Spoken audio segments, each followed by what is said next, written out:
thick plastic tubing that then goes into a machine, typically a big black box, that forces you to breathe and is powered by typically a long black cable which plugs into any wall within several feet. Sleep apnea is really crucial for some people because at certain points you can stop breathing for seconds or minutes on end, which obvious problems when you stop breathing, you can die. And in spite of that, I still make fun of my dad, but that's a side point. But taking my dad out of the story, Epstein is sitting in a room with his sleep apnea machine. This sleep apnea machine was not regulated for prisons at all. You can see it in the picture. It has several feet of this thick plastic tubing and then several feet of black cable plugging into the wall. So you'd actually have to be an idiot not to use that instead. And if there's one thing Epstein is not, he's most certainly not an idiot. Makes you wonder then why the media never told you that little bit of information, did it? Because all you had to do was look at a photo. Reason number 9. Now at this juncture, I am sure that in no way you believe Epstein took his own life. If you do, I would like to sell you some knives, and if you get 3 of your friends to join, I'll make you rich. So what else we can agree on is that I haven't quite proven that Epstein isn't dead. Fair, so let's move our attention to the photos of his body after it's taken away from the prison. The first thing you may notice is that none of these autopsy photos look like Epstein. And it's convenient that there are no photos that are direct on angles of his face, which means we can't run any facial recognition software or clearly discern if it's him or not. That being said, we can disprove this being Epstein's body well before the autopsy photos. There is a photo that reveals more to us than any direct on shot of his face could. And it's this skeezy little angle we get of Epstein's ear, or very clearly not Epstein's ear because they don't even remotely match one another. So unless Epstein got new ears while in prison, this is not his body, which leaves us to wonder whose it is then. I've seen and read many theories, including a body double for who this could be, which is possible considering Epstein's countless millions of dollars he poured into his foray into human cloning, which, no joke, check out this Oral Ranch video if you haven't seen that. My personal theory, though, is that this body looks a ton like the brother of Hillary Clinton, named Tony Rodham, who died just a handful of weeks prior to Epstein. And here's a photo of what he looks like. And no, I'm not lying to you. The man on screen is not Jeffrey Epstein. That's actually Hillary's brother, and you are not mistaken thinking that they could practically be twins. In fact, here's a side profile of him playing golf with Bill Clinton. The resemblance is uncanny. And the ears, too, based on what I've seen, seem to show a lot of similarities with that of the body on the gurney, but it's hard to tell because photos of Tony are not exactly bountiful. It is interesting, though, that Tony's nose most certainly has more of a hook shape like the body on the gurney, which Epstein's most certainly does not. However, that is not nearly the only thing about this photo that makes it so suspicious, not by a long shot. Indeed, the more compelling argument is about the photo itself, and more specifically, who took it. Let's pause and ask ourselves. No one at this point outside of a few prison staff knows Epstein's dead, supposedly, and no one has spoken about the matter outside of the prison system. So how then did a photographer manage to be at the exact right place at the exact right moment to get a photo of the now deceased, allegedly world's most high-profile criminal ever, in the split second he's taken from the ambulance into the hospital? How? I mean, 1,000 things would have had to go correct. He would have had to know which prison Epstein was coming from. He would have had to have known when they were going to take him out. He had to have known that he had died. He had to have known which hospital they were going to take Epstein to, and at what time. There were so many things that just make the chance of this happening 0. And no, there wasn't a tip-off either. It wasn't leaked to the press, and no one was made aware that Epstein was going to be there. And this is the only photographer who shows up to see Epstein. So I can't believe that, and therefore I decided to look into who this photographer is. After all, he does seem to have the most fortunate timing ever and the best connections ever. He must have an illustrious career, correct? And you'd be incorrect because he doesn't actually exist. The name of this photographer is William Farrington, who happens to share the same last name and likeness of the infamous photographer Roger Farrington. Roger was famous for working with the CIA in the 1970s and being one of those guys who always got the exclusive shots of the most atrocious criminals. And the Epstein photos are nowhere near the first time he got an extremely well-timed photo, not even by a long shot. One example is he was one of the last people to get photos of John Lennon before his likely government-ended demise in the 1980s. Roger Farrington was also known for his special connections to the Boston Mafia in the 1970s. Roger Farrington was also a very close friend of the Clinton family and took many of their photos, and also had top-secret security clearance. Just let that one settle in for a second. And Roger Farrington has also photographed the wealthy, powerful, and celebrities, and his list of employers is just about the exact same as Epstein's Black Book. So I don't know about you, but that seems like a connection to me. And this William Farrington, despite taking one of the most important series of photos ever, that being Epstein's body being rolled out of the ambulance, has no desire to take credit for it. Indeed, outside of the watermark with his brand name on it, you really won't find him talking about it anywhere. Thus, when an investigator managed to find his phone number and call him, he got a very strange response that he wasn't expecting, considering how important this photograph was. And here it is for you now.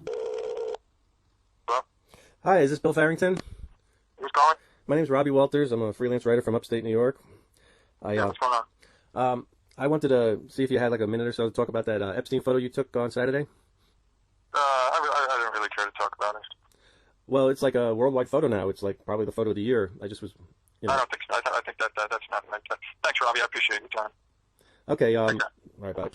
Combine everything I've told you with this recording and the fact that there's 0 social media presence for Will online, except for LinkedIn with no posts and a few followers, there's really no reason to believe this guy is anything other than Roger Farrington, using another name. And I might add that it is very convenient William also works for the New York Post, which is owned by a man named Rupert Murdoch, another vile fellow and friend of Epstein and Ghislaine's. And once again, I'm sure that's just a coincidence, but I doubt that this reason number 10 is, because if we were to look into Rupert Murdoch, we're going to notice some interesting things. His history of faking photographs does not begin with Epstein's. So let's switch to another photograph, that being Ghislaine's infamous In-N-Out Burger photo shoot. For context, 2 days after Epstein perished, allegedly, Ghislaine Maxwell was caught out at random at an In-N-Out Burger just reading a book and eating some munchies. This was the first public appearance of Ghislaine in over 3 years, and understandably everyone was a bit shocked to just see her there, sitting and eating. After all, this is the demon spawn and accomplice of Jeffrey Epstein, the international pedophile trafficker murderer, and she's just sitting there munching on her meal and reading a book. What gives? And there's a lot to unravel here, so let's run it from the top to the bottom. First of all, the book Ghislaine is reading is entitled The Book of Honor, The Secret Lives and Deaths of CIA Operatives, which is a little off-nose considering her father Robert Maxwell, herself, and Epstein were all intelligence assets. But that is by no means the strangest thing in this photo. Expanding into the photo itself, there are some things that are clearly off. According to the story, the photographer was a random passerby who noticed Ghislaine and asked if she was actually Ghislaine Maxwell, and then took the photo. Except that's a lie. Firstly, there are 2 drinks, 2 phones, and 2 trays of food, as well as an ID badge sitting on the table. Ghislaine is clearly not alone, as the whole news media was telling us. Secondly, reviewing the metadata for the photo shows that it wasn't taken on some random phone camera, but a high-quality photography camera, which is convenient. Someone just had that with them while in an In-N-Out Burger. Thirdly, the copyright for the image is owned by a company named Meadowgate Media, and a basic search for business filings shows us that Meadowgate Media has 5 directors or officers, and the agent for the company, who filed the paperwork, is a woman named Leah Stafian. And Leah, as we are told, is not some random passerby, but actually the Maxwell family lawyer, and was with Ghislaine all the way through her show trial. The dog in the In-N-Out image is not Ghislaine's dog, as I imagine she eats puppy souls for breakfast, but is actually her lawyer Leah Stafian's dog, and you can see that on her archive archived social media profiles from the time. Thus, the photograph was clearly staged, but to really bring it home, Meadowgate Media is also the name of a company owned by Rupert Murdoch, the same fellow who owns the company that got the impossibly well-timed photos of Epstein being rolled out of the ambulance, or well, I shouldn't say Epstein because we all know without a doubt that's not his body, which is just another clear sign that Rupert Murdoch is involved in this and stages photos. But if you thought it was done there, no. One more detail must be added to this whole thing. The Ghislaine photo was manipulated like I'll get out. When you remove the mosaic blurs from the faces in the background, you would quickly notice that the blurring was premature, because these people don't even have faces. For instance, the man in the back seems to have 4 sets of eyes that pop out of his face, in addition to a completely disjointed set of cheeks that don't really match his face. And he too, despite eating alone, has 2 drinks on the table, which is weird. The woman on the left of Ghislaine has an eye that is being overgrown by a random piece of flesh on her face, and the same seems to be happening for the other 2 old men at the table. Thus, either something horrible and undefinable happened to these folks, or this photo was horribly photoshopped, making it more clear this was staged. While we're at it though, knowing old Rupert Murdoch, Epstein's buddy, likes to falsify photos, let's point out what's wrong with the Epstein ambulance photo, besides the fact the body's in Epstein's. 1, the oxygenator isn't even in Epstein's mouth, you can tell by the angle. What am I saying? This whole thing is a lie. Let's not even belabor the point. No EMT ever pretends a body's alive and gives it oxygen and puts the neck in a brace. The whole thing's ridiculous. Epstein's been dead for like 6 hours at this point. This entire thing was a clever piece of propaganda. By the time Epstein made it to the ambulance, he was long dead. Unless your point is to make people think that, oh my goodness, they had rushed him to the hospital and he passed away there, and that Epstein had just taken his own life. It's clearly not what happened, and it's just ridiculous that they're trying to sell it at this point. This next section is just going to be a series of reasons why Epstein is very clearly alive. We'll try and go rapid fire because this video is already very long. The first reason I believe Epstein is not dead is simple. In 2014, 5 years before his death, Epstein masterminded the establishment of an unmonitored account that he reported to the authorities in the Virgin Islands that it would be used for establishing an international bank. In reality, this account was basically a really fancy entity that was separate from Epstein himself and would go unnoticed by almost everybody. And Epstein could run money in and out of it. Even Epstein's legal team didn't know about it until well after his alleged death. Just get this though, when Epstein supposedly dies in prison, the account has roughly $700,000 sitting in it. Within 5 months of his demise, the Epstein estate, which he sets up 2 weeks prior to his death while in prison, sends an automatic wire transfer of $15.5 million to the account. And I want to remind you, the only person who had access to this account or knew it existed and could have unilaterally made the transfer was Epstein, meaning that in December, the total amount of money in the account was roughly $16.2 million-ish.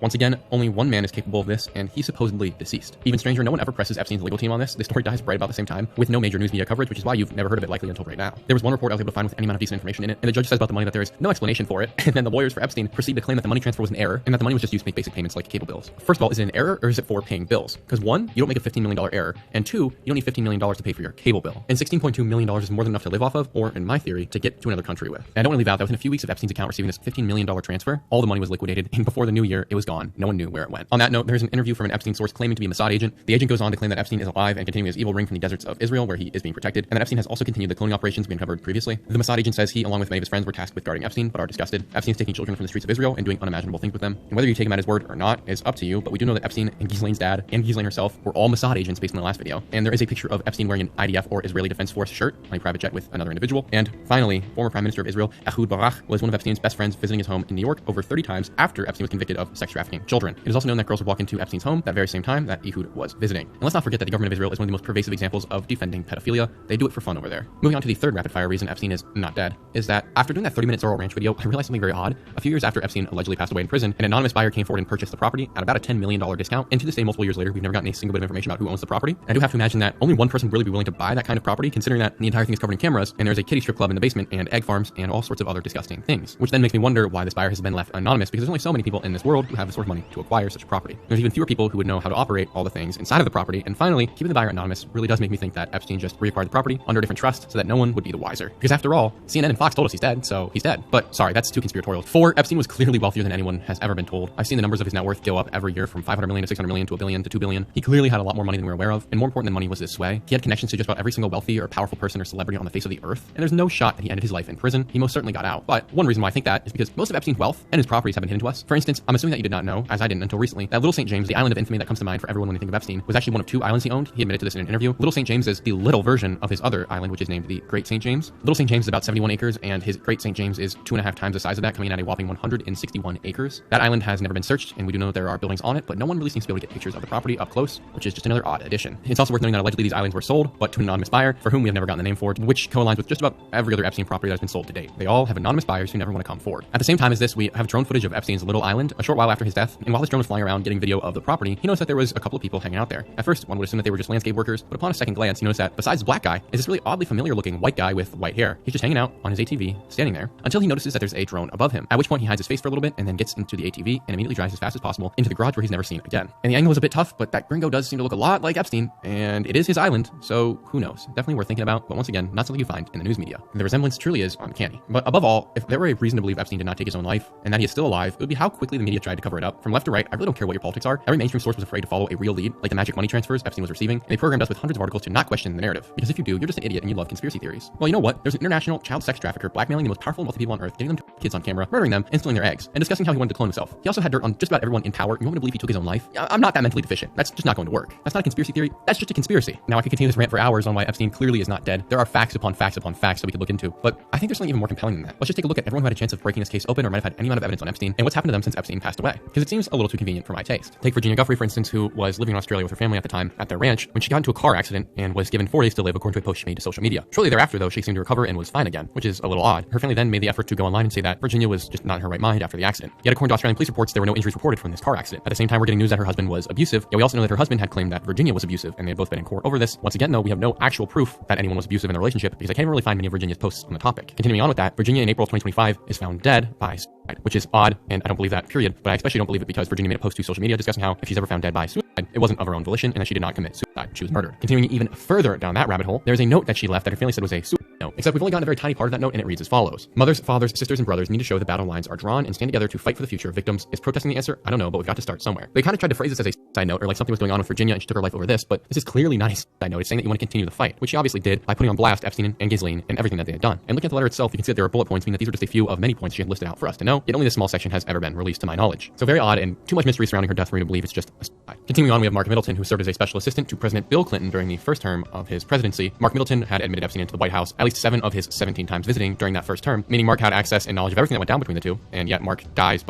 in May of 2022. He was 59 years old and his body was found in a car at the Heifer Ranch, which is owned by an anti-poverty nonprofit in Arkansas, an hour west of Little Rock. Middleton was also known to have flown on Epstein's jet several times, the Lolita Express. Middleton was forced out of the White House in 1995 after being accused of setting himself up as an international deal maker. In 1996, there was an investigation by the White House which found Middleton had abused his access to impress business clients, and he was barred from the executive mansion without senior approval. And then we have Jean-Luc Brunel, Jeffrey Epstein's French modeling attaché, friend, whatever you want to call him. Jean-Luc was found dead in his Paris prison cell in February of 2020, where he had been since December of 2020 on charges of raping children. Brunel, much like Epstein, was allegedly caught multiple times after having tried to take his own life, but was not successful until February 19th of 2022, when guards entered his cell to find him hanging, and I can't make this up, via bedsheets from the top shelf of his bunk. And I imagine it was darn near identical to how Epstein had met his end as well. I think the similarities to how Epstein met his end in this case speak for themselves. Naturally, French investigators researched the topic and came to the conclusion that there was definitely no connection to Epstein and Brunel took his own life. Virginia Giuffre said that Brunel had used her as a sex slave and forced her to have sex with well-known politicians and businessmen. And if this doesn't make you sick, Brunel's lawyers state that he was not guided by guilt, but by a profound sense of injustice, meaning that he was the one that was being done injustice after raping kids, and that he was innocent on all charges. Thomas Bowers, a former Deutsche Bank executive, hanged himself at his Malibu home in November 2019 at the age of 55. Bowers was the head of the Deutsche Bank's wealth management division until 2015. Deutsche's relationship with Epstein, which lasted for 5 years from 2013 to 2018, was the focus of many of the lawsuits after his death. In 2020, Deutsche Bank agreed to pay over $150 million to New York regulators to settle allegations that they had overlooked suspicious transactions linked to Epstein. Now, I'm going to add a little color here. They did not overlook. It is well known that Deutsche Bank knew exactly what this money was being traded for, and I think that this fellow's life allegedly having been taken in his own hand is even further evidence that Deutsche Bank and many of the people who work there knew what Epstein was doing well in advance of it becoming mainstream media. And they absolutely could have stopped it or slowed it down, but chose not to. Deutsche Bank made a statement that says, "We acknowledge our error in onboarding Epstein in 2013 and the weaknesses in our processes, and have learned from our mistakes and shortcomings," a Deutsche Bank spokesman said at that time. The bank has also reached a $75 million settlement with victims of Epstein in 2023. They did not acknowledge any wrongdoing, though, as part of the settlement, and it does continue to get worse. Bowers had 3 children who are not only fatherless, but also motherless after she randomly and mysteriously perished in April of 2017. Now, I feel as though we can fill in what the random might have been in that, and that is not so mysterious, considering that Epstein & Co. would have ensured that anyone who wanted to talk about what was going on would have been silenced. And I also imagine that Bowers might have tried to come out with this too, racked with guilt over the death of his wife, and he too had himself hanged. You know what? I'm a little angry about all of this, that he's gotten away with it, so let's continue down this list of all the other people who are linked to Epstein and his money, or knew him very well personally, who are now dead, allegedly by their own hand. Steven Hoffenberger, Epstein's mentor, who served 18 years in prison for running a massive Ponzi scheme that stole over $500 million worth of people's money, had a huge conversion to Christianity during his time in prison, God bless. And following his release, he claimed to be seeking amends with all the victims of Epstein, and he was the guy who would have known more about Epstein than possibly anybody, having trained him in his methods for scamming people, although he, as far as we're aware, was not involved in the child trafficking process. Hoffenberger was serious about this, and he began reaching out to victims of Epstein and was trying to make amends with them seriously as hard as he could, including giving money and helping them get back on their feet. One such woman was Maria Farmer, who reported that she and Hoffenberg had become friends of all things. Intriguingly, though, Hoffenberger was found dead at his apartment in Derby, Connecticut on August 23rd of 2022 at the age of 77. And of all people, Maria Farmer was the one who called in to the police to check on Hoffenberger after she couldn't get on the phone with him for the week before. In many ways, it's sweet that he was able to make a positive impact on these women's lives, but it does not change the fact that his body was in an advanced state of decomposition, according to the police, and it was estimated he'd been dead for about a week at that point. In addition to Virginia Giuffre, there were 2 other sex slaves of Epstein's named Carolyn Andriano, who was 36 years old, and Leigh Skye Patrick, who was 29. They both died of alleged drug overdoses, one in May of 2023 and the other also in May of 2017. And once again, here we go, Epstein's ex-butler, Alfredo Rodriguez, who is the reason we have Epstein's black book, because he sold it to an undercover FBI agent after stealing it, died in prison of mesothelioma,